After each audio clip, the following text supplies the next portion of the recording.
Guys welcome back to my channel. तो guys आज हम सीखने वाले हैं कि कैसे हम अपने कैलीग्राफी जो खट मारकर से हम लिखते हैं उसको कैसे बेहतर बना सकते हैं। तो उसके लिए हमें किस तरह की प्रैक्टिस करनी चाहिए, तो इस वीडियो में इसके बारे में बात करेंगे। और तो आप वीडियो को लास्ट तक ज़रूर देखें और मैं आपको 2 स्टेप बताऊंगा। आप सिर्फ उस 2 स्टेप पे प्रैक्टिस करेंगे तो आपकी लिखाई बहुत ज़रा अच्छी हो जाएगी। तो वीडियो को शुरू करते हैं। फ्रेंड्स, स्टेप नंबर 1 ये है कि आपने इस तरह से प्रैक्टिस करनी है। आपने इस तरह से सीधे सीधे लाइन खींचने होंगे। इस तरह से यहाँ पे ये मोटा होना चाहिए और यहाँ पे ये बारीक। तो आप इस तरह से करते जाएंगे। इस तरह से आप इस तरह से करते रहेंगे तो आपकी लिखाई अच्छी होगी। किस तरह से ये किस जगह पे ये इस्तेमाल होता है, तो ये हम जिस तरह से डी लिखते हैं ये इस तरह से ये पार्ट जो हमने अभी इस तरह से हम करते थे, तो यहाँ पे ये पार्ट आ गया। अब ये दूसरी जगह के इधर पे आता है तो एल जो हम लिखते हैं तो फिर एल में भी आता है और इस तरह से बहुत सारे और अल्फाज में भी आता है। तो आप इस तरह ये प्रैक्टिस करें। नंबर 2 ये कि आप इस तरह से प्रैक्टिस करें। यहाँ पे ये बारीक होना चाहिए, ये इस तरह से होना चाहिए और ये जो जगह है ये वाली ये मोटी होनी चाहिए। तो ये आप इस तरह से करते जाएंगे।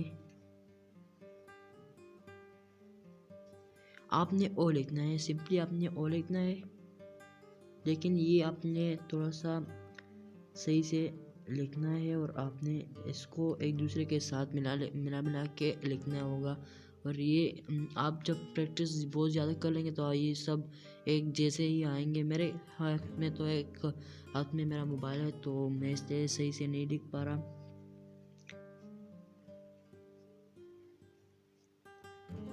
तो आप इस तरह से प्रैक्टिस करेंगे तो ये आपकी लिखाई बहुत अच्छी हो जाएगी। आप ये कहाँ पे इस्तेमाल होता है, तो ये जब हम ए लिखते हैं इस तरह से, तो ये इस तरह का शक्ल बन गया ना, और हम फिर इस तरह से करेंगे तो ये हमारा बन जाएगा ए।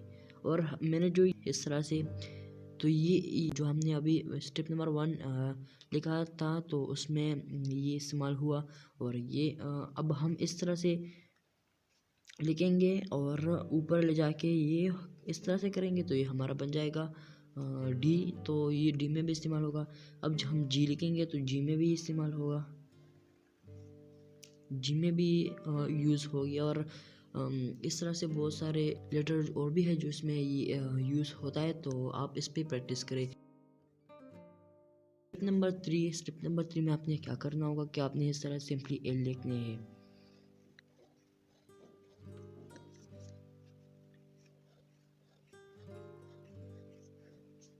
आप इस तरह से लिखते जाएंगे तो आपकी ये लिखाई आप इस पे थोड़ा सा हाथ आपका चल जाएगा और फिर आप सही से लिख पाएंगे। और मेरे आपकी थोड़ा सी ना यहाँ पे प्रैक्टिस हो जाएगी। आप जब डी लिखेंगे तो ये आपकी प्रैक्टिस इस तरह से, आप एल लिखेंगे तो ये आपकी प्रैक्टिस इस तरह से आपकी प्रैक्टिस होती रहेगी। तो आप इंशाल्लाह बहुत अच्छी लिखाई कर पाएंगे। और आप इस तरह से ये 3 स्टेप में